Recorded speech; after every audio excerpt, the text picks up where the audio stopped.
Policiais apreendem mais de meia tonelada de maconha no oeste catarinense. Edital prevê duplicação de 157 quilômetros da BR-277 no Paraná. Investimento total será de 20 bilhões de reais. Fabricantes de chocolates recebem redução de ICMS no Rio Grande do Sul. Pobreza no Brasil cai ao nível mais baixo desde 2012. Total de pobres passou de 67,7 milhões para 59 milhões de pessoas. Cuba sofre apagão nacional pela terceira vez em menos de 2 meses. Problema na principal termoelétrica da ilha ocasiona interrupção na geração de energia. Vaticano recebe primeiro papamóvel 100% elétrico. Veículo é desenvolvido especificamente para uso papal. E você vai ver ainda. Estilista carioca em ascensão no mundo da moda. Natália Santos vence desafios e se torna referência nacional. Essas e outras notícias a partir de agora no Pix News.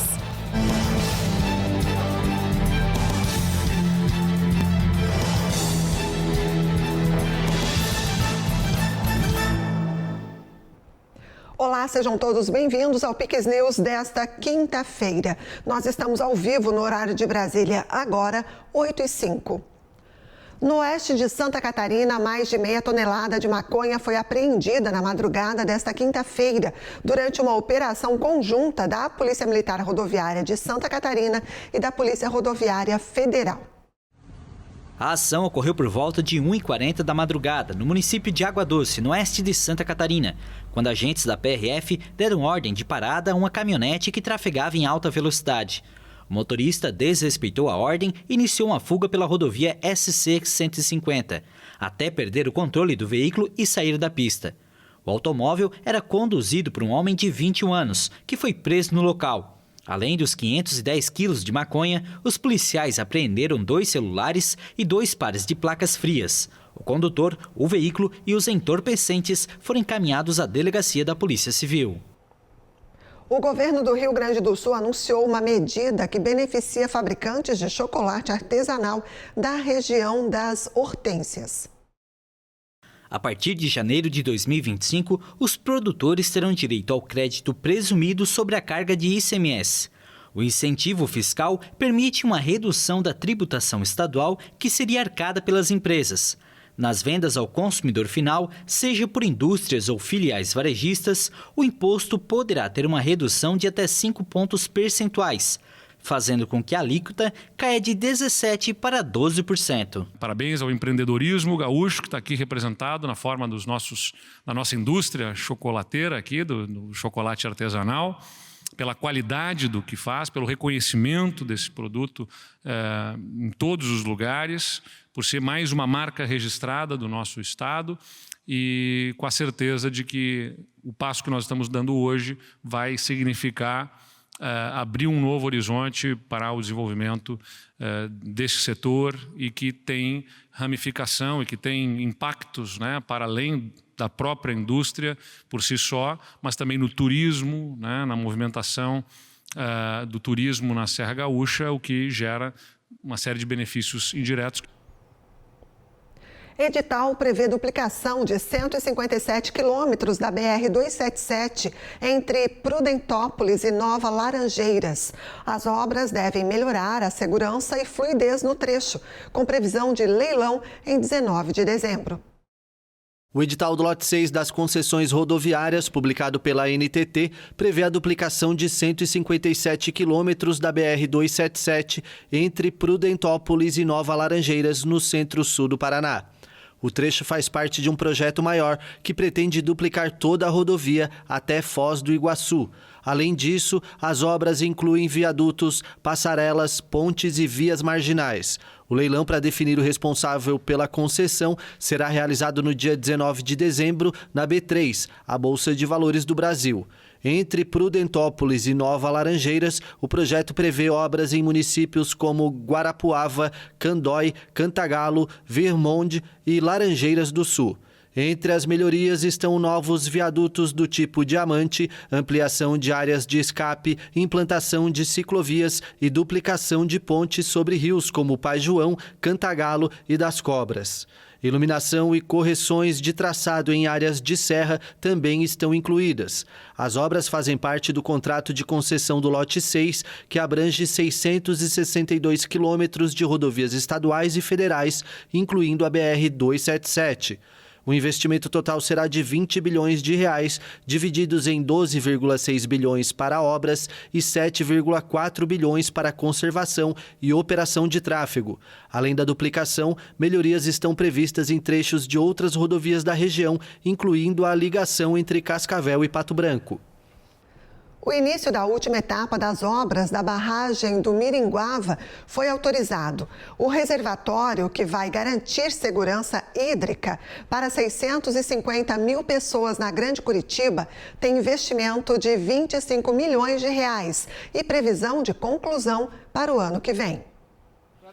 O governador do Paraná e o diretor-presidente da Sanepar autorizaram nesta quinta-feira o início da última etapa das obras da barragem do Miringuava, em São José dos Pinhais. A barragem, parte do Sistema de Abastecimento Integrado de Curitiba, terá capacidade para 38 bilhões de litros e abastecerá cerca de 650 mil pessoas na região metropolitana.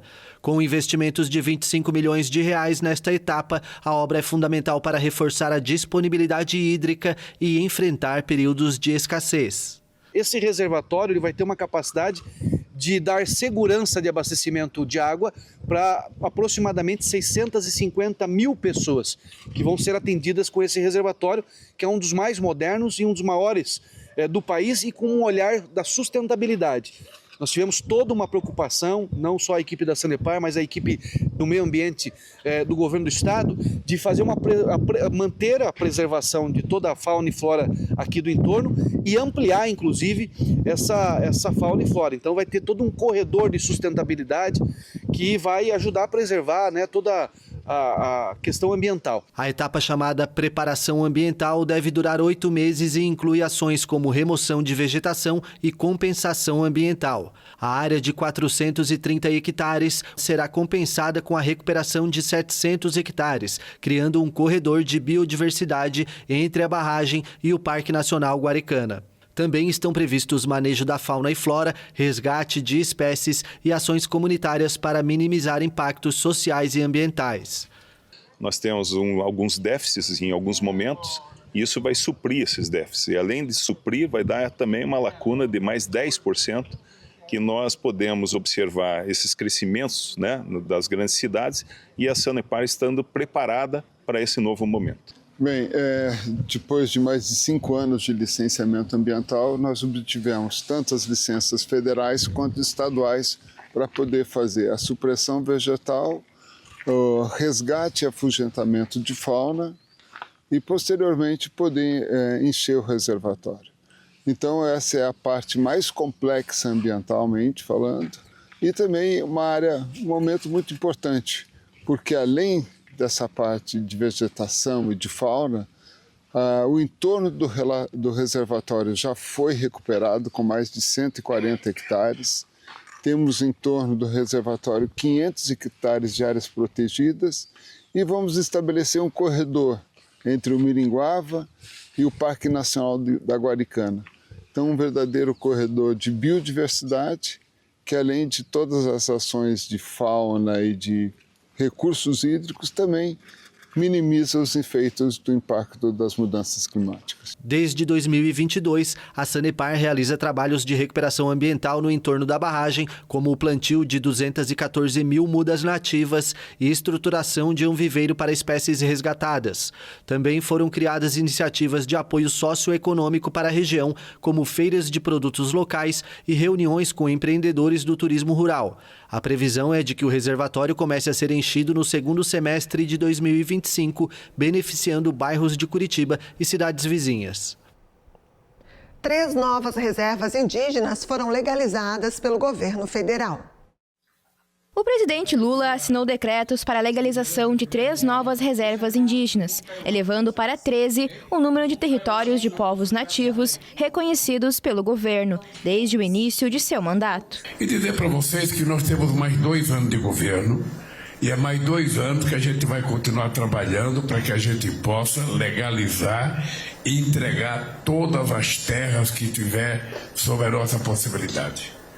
Se um dia perguntarem para mim qual é o meu legado na presidência, eu vou dizer, o cara que mais autorizou terras indígenas nesse país foi no meu governo. Diversos especialistas consideram que esses territórios desempenham um papel essencial na luta contra o aquecimento global, funcionando como um escudo contra a destruição da floresta e os incêndios que devastam a Amazônia e outras regiões do Brasil.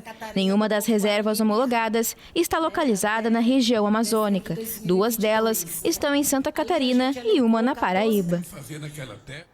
Uma pesquisa divulgada nesta semana pelo IBGE mostra que a pobreza no Brasil diminuiu em 2023, entre as pessoas consideradas pobres e as que vivem em extrema pobreza. O número de brasileiros vivendo abaixo da linha da pobreza é o menor desde 2012. É o que mostram dados oficiais divulgados pelo Instituto Brasileiro de Geografia e Estatística.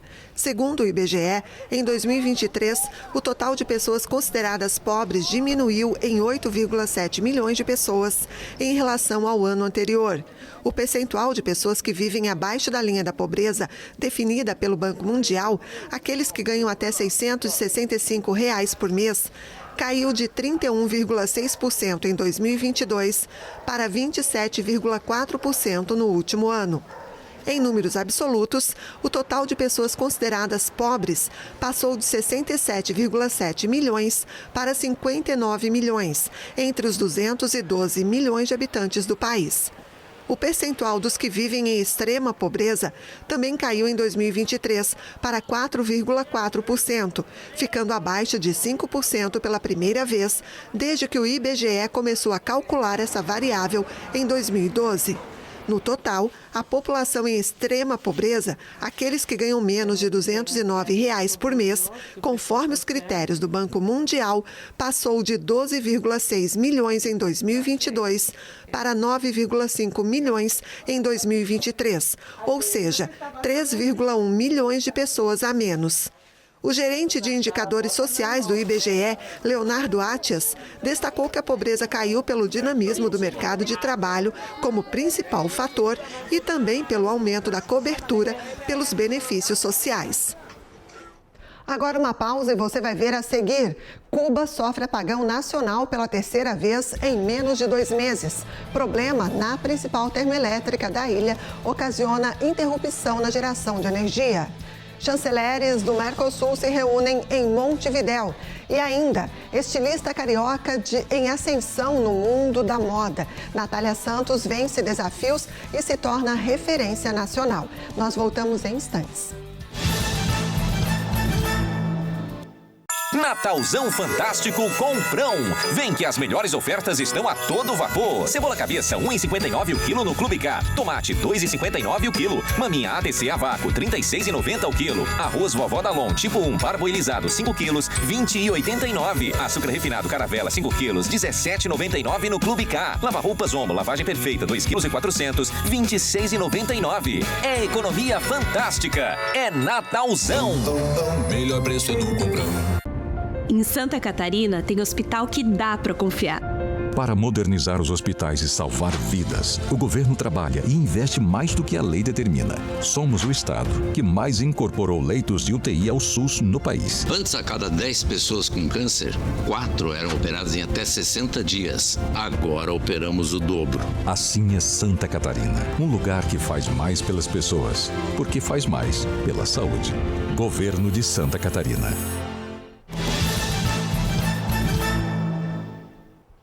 Estamos de volta com o Pix News, agora 8h18. Vamos com alguns destaques internacionais. O novo apagão geral em Cuba, o Sistema Nacional de Energia da ilha colapsou na quarta-feira, devido a uma falha na principal usina termoelétrica, marcando a 3ª queda de energia em todo o país em menos de 2 meses. O presidente Miguel Dias-Canel garantiu que o Ministério de Energia e Minas e a Empresa Nacional de Eletricidade estavam trabalhando incansavelmente para a reconexão. De acordo com as autoridades, no decorrer da manhã foram restabelecidos circuitos independentes de geração de eletricidade em todas as províncias do país, especialmente os que atendem hospitais. Mas, ao meio-dia, a grande maioria dos 10 milhões de cubanos ainda estava sem energia. A falha segue outra interrupção generalizada em 6 de novembro, quando o furacão Rafael causou uma interrupção do sistema que durou vários dias. Apenas algumas semanas antes, em 18 de outubro, outra falha na mesma usina termoelétrica, localizada na província de Matanzas, vizinha de Havana, havia desencadeado um apagão nacional de 4 dias. Desde os 2 apagões anteriores, a população passa muitas horas sem eletricidade, em algumas províncias quase o dia todo, devido ao déficit crônico de geração de eletricidade. O governo cubano tem dito repetidamente que a situação econômica e energética crítica que afeta o país se deve ao embargo econômico imposto por Washington há mais de 6 décadas. Esse bloqueio foi reforçado durante o governo Trump, sem que o sucessor Joe Biden tenha flexibilizado, em geral, as sanções. O presidente francês criticou o possível acordo entre Mercosul e União Europeia. Os ministros das Relações Exteriores do Mercosul se reuniram nesta quinta-feira em Montevidéu, na véspera da cúpula de líderes rodeada de expectativas em relação a um anúncio de um acordo histórico. O presidente da França, Emmanuel Macron, reiterou à chefe da Comissão Europeia que o projeto de acordo comercial entre a União Europeia e os países do Mercosul era inaceitável. Ursula von der Leyen, que lidera o braço executivo da União Europeia, desembarcou na América Latina nesta quinta-feira, enquanto o comissário europeu para o comércio, Maroš Šefčovič, se encontrou com o ministro das Relações Exteriores do Uruguai. A capital uruguaia será sede nesta sexta de um encontro dos líderes do Mercosul, rodeado de expectativas sobre um possível anúncio relacionado ao acordo, que pode gerar a maior zona de livre comércio do mundo. Uma fonte diplomática francesa enfatizou que a chefe da Comissão Europeia assume uma responsabilidade e um risco se concluir as negociações sobre o tratado. As negociações entre os 27 países da União Europeia e os membros fundadores do Mercosul foram paralisadas depois que um acordo de princípio foi alcançado em 2019. Nos últimos meses, foram retomadas a pedido da Comissão Europeia, que determina a política comercial para todo o bloco europeu. O texto prevê a eliminação de grande parte das tarifas entre as duas zonas, que tem mais de 700 milhões de consumidores. Os sindicatos agrícolas da União Europeia rejeitaram o acordo e afirmam que a produção local não está sujeita às mesmas exigências ambientais e sociais, nem aos mesmos padrões sanitários que os produtores sul-americanos, o que, segundo eles, geraria uma concorrência desleal. O Bitcoin superou nesta quinta-feira a barreira dos $100 mil. O recorde é estimulado pela eleição de Donald Trump, incentivador do setor de criptomoedas. O Bitcoin superou nesta quinta-feira a barreira dos $100 mil, ou R$604 mil na cotação atual. O recorde é estimulado pela eleição de Donald Trump como presidente dos Estados Unidos. O magnata é um grande incentivador do setor de criptomoedas. A marca simbólica e sem precedentes para a principal moeda digital do mercado parecia algo totalmente improvável no momento da criação, há 16 anos. O valor dá um pouco mais de credibilidade ao setor polêmico, que vê com bons olhos o retorno do republicano à Casa Branca, especialmente com Elon Musk ao lado. Depois de chamar as criptomoedas de fraude no primeiro mandato, Trump mudou de tom durante a campanha, financiada em parte por grupos do setor. Agora ele promete que fará dos Estados Unidos a capital mundial do Bitcoin e das criptomoedas. E a consequência veio rápido. O Bitcoin, que valia pouco mais de $69 mil por unidade em 5 de novembro, dia da eleição americana, alcançou nesta quinta-feira a cotação de $103.800,44. A valorização é de quase 50% desde a vitória do empresário republicano e de mais de 130% desde o início de 2024. O fim de semana em Paris será marcado pela reabertura oficial da Catedral de Notre-Dame. Na tarde de domingo, o público vai poder voltar a comparecer ao local que pegou fogo em 2019 e passou por um longo processo de restauração. A Catedral de Notre-Dame de Paris reabre as portas ao público neste fim de semana, ao término de uma exaustiva restauração de 5 anos. O governo francês prevê a presença de mais de 100 líderes do mundo inteiro, entre eles o presidente eleito dos Estados Unidos, Donald Trump. A reabertura da igreja, cujo telhado pegou fogo e desabou em 15 de abril de 2019, era um objetivo pessoal do presidente Emmanuel Macron, que atravessa uma crise política. Quando as chamas devoraram uma das maiores catedrais do Ocidente, inscrita no Patrimônio Mundial da Unesco, o sentimento de pesar foi mundial, o que gerou uma grande mobilização. As doações se multiplicaram e o resultado foi uma reforma minuciosa que deixou brancas as paredes do templo de mais de 800 anos e recuperou a luminosidade dos vitrais. Debaixo do telhado de chumbo, onde se originou o incêndio, Notre-Dame recuperou o bosque, a estrutura de vigas e suportes de carvalho maciço, cuja lendária construção datava da Idade Média. Centenas de artesãos e 250 empresas participaram das obras, que tiveram um custo equivalente a mais de 4,5 bilhões de reais. O órgão, com 3 séculos de histórias, foi desmontado e restaurado totalmente. Durante as últimas semanas, foram feitos os últimos ajustes para recuperar o timbre original. Um dos grandes símbolos da catedral, o pináculo de 93 metros que coroa o telhado, com um galo empoleirado no topo, já pode ser visto há semanas, assim como os sinos que voltaram a soar no começo de novembro. A cerimônia de sábado será marcada por um espetáculo musical liderado pelo maestro venezuelano Gustavo Dudamel e o pianista chinês Lang Lang. Cerca de 3.000 convidados vão poder acessar a esplanada diante da fachada da catedral, onde será celebrado o evento. A manhã de domingo está reservada para uma missa solene, celebrada na presença de 170 bispos e os párocos das 106 igrejas parisienses. À tarde será celebrada a primeira missa para o público, cujas reservas já estão esgotadas. Uma missa para a comunidade latino-americana está prevista para o dia 12 de dezembro. A poucos passos do Vaticano, a alfaiataria do Raniero Mantinelli já prestou serviços para diversos papas, inclusive para o Papa Francisco. Com o passar do tempo, ele ganhou a ajuda do neto para seguir com o negócio da família. Com uma fita métrica em volta do pescoço e muita atenção nos detalhes, Raniero Mantinelli está a poucos passos do Vaticano, trabalhando na alfaiataria. Os dias são agitados na loja histórica, no bairro de Borgo Pio, em Roma, pertinho da Santa Sé. Antes da ordenação de mais de 21 novos cardeais, um terço deles encomendou as roupas a esse alfaiate veterano. Sia il sacerdote, sia il vescovo, il cardinale se affida um pouco à profissionalidade. Seja um padre, um bispo ou um cardeal, eles confiam muito na experiência profissional. Na verdade, eles vêm aqui e dizem: preciso desses itens, você sabe o que é necessário. Eles têm até uma lista, mas confiam em mim para saber o que utilizar com base na localização, clima e situação financeira. Se alguém quiser gastar um pouco mais, pode mandar fazer uma batina extra. Clima, esigenze econômicas, porque se uno può spendere um pouquinho di più. As sedas luxuosas usadas no passado foram substituídas por fios mais leves e baratos, o que reduziu o preço de uma batina para cerca de 200 euros, ou seja, R$ 1.200 na cotação atual. Mantinelli já confeccionou vestimentas para os últimos 3 papas, incluindo Francisco, que é mais simples e se recusa a usar as peles e os veludos dos antecessores.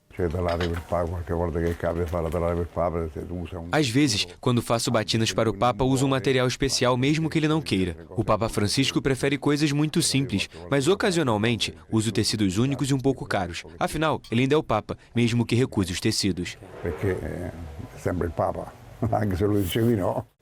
Com o tempo, a concorrência diminuiu e o setor da moda se tornou mais industrializado. Para seguir a tradição familiar, o neto Lorenzo, de 23 anos, já trabalha com o vô há 3 anos. Tenho assistentes na loja. Por exemplo, essas moças me ajudam a costurar botões. E Lorenzo, meu neto, começou a fazer pequenas tarefas. Então, além de aprender o ofício, eles me ajudam um pouco na execução. O avô é muito exigente e atento aos mínimos detalhes. Mas Lorenzo diz que está pronto para herdar o negócio da família. Uma tradição que desafia o tempo para manter a produção dessa alfaiataria, de certa forma, sagrada. A Mercedes-Benz entregou ao Papa Francisco um carro 100% elétrico. Francisco, grande defensor das medidas para combater as mudanças climáticas, acaba de receber no Vaticano um carro elétrico para as aparições públicas.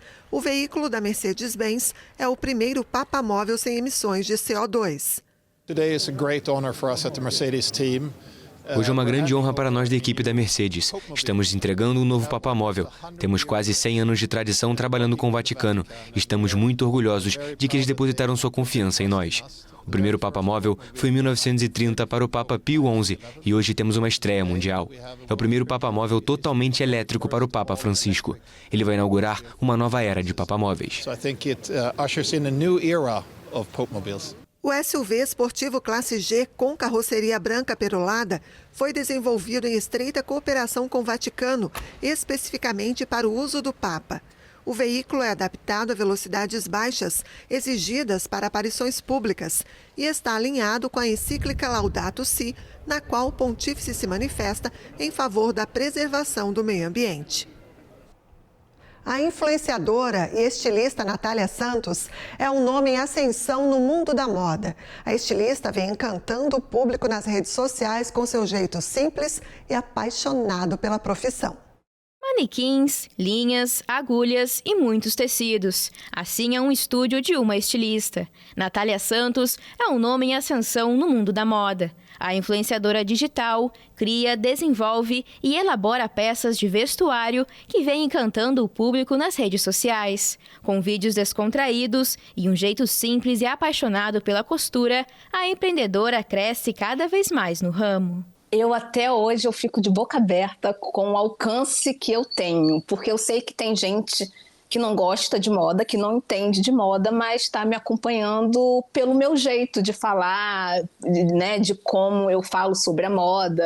E aí eu vejo que o meu segmento na moda tem tantos dos pequenos que gostam de desenhar, de fazer roupa de boneca, quanto aqueles jovens que querem ser estilista, que querem estar na moda, quanto também as idosas que fazem roupa, né? Então, eu vejo que eu tenho vários alcances, né? Tipo, os nichos diferentes. Natural do Rio de Janeiro, cresceu em ambiente onde a moda sempre esteve presente. Com uma família envolvida no ramo da confecção, nutriu o amor pelas cores, tecidos e formas, até começar a trabalhar nas próprias criações. Eu morava com os meus avós e eles tinham uma confecção de jeans junto com o meu pai. E aí foi onde eu fui me colocando nesse meio desde muito novinha. E com uns 10, 11 anos eu já costurava sozinha, pegava os tecidos da minha mãe escondida e aí eu costurava. Então eu já tive esse meio de berço já, né? Agenda lotada, participação em eventos, indicação a prêmios, Natália vê o crescente sucesso com alegria e entusiasmo. Mas relembra dos tempos difíceis, como a perda da avó e as dificuldades financeiras após o fechamento da confecção da família. Desafios que foram cruciais para o desenvolvimento e crescimento. Eu comecei em 2017, assim que os meus avós faleceram. A confecção ficou só com meu pai, né? E aí foi uma fase financeira muito difícil pra gente. E eu comecei realmente do zero, tinha uma salinha bem pequenininha nos fundos da confecção.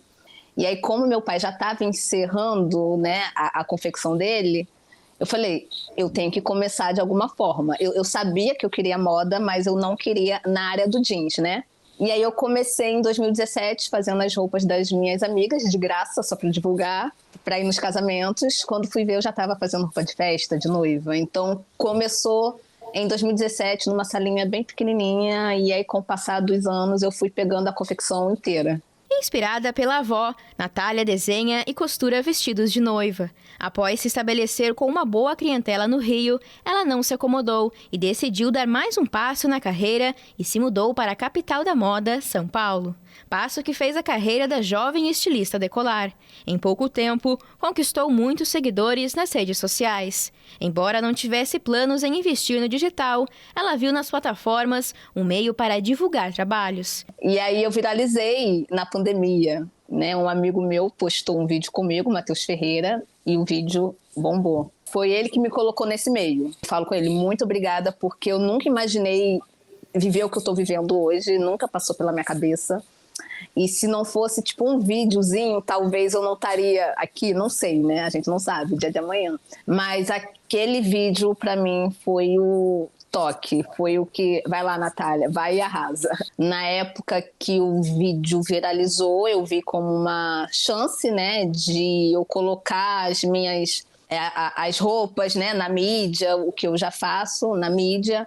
E aí eu fui pegando o jeito, eu fui aprendendo a como fazer vídeo, conteúdo, e eu fui sendo eu mesma, né? Eu prezo muito pelo conteúdo, eu gosto de ter contato com a minha comunidade, de fazer a minha comunidade, de estar com os meus seguidores, para entender o que eles esperam de mim e eu passar um conteúdo de forma leve, didática, engraçada, com bastante conteúdo relacionado à moda. Mesmo com todo o sucesso, ainda há muito trabalho pela frente. A mudança para São Paulo trouxe oportunidades inesperadas, como a participação no filme De Volta à Bahia e a indicação ao prêmio IBEST de pessoa mais influente na moda em 2024, o qual é finalista. A trajetória da estilista é um exemplo de que é possível transformar sonhos em realidade, independentemente dos desafios, quando se trabalha naquilo que ama com dedicação, apoio e perseverança. A moda, ela não é só consumo, né? Não é só comprar e usar, eu já estou na moda. Moda, para mim, é você usar aquilo que você se sente bem, que você tá à vontade, né? Mas o que eu acho legal é que eu tô começando nesse conteúdo agora, de pegar algo que é sustentável e fazer como se fosse uma roupa, né? Então, eu vejo a moda ligado a isso, a usar aquilo que a gente tem, né? As ferramentas que a gente tem e fazer daquilo virar uma moda, uma tendência, né? É isso aí, belo trabalho. E essa edição do Pix News fica por aqui. Mais notícias no nosso site e também nas nossas redes sociais no @PixTVHD. Muito obrigada pela companhia. Fica agora com o CinePix e a gente se encontra amanhã. Até lá. Pix TV é conteúdo todo dia.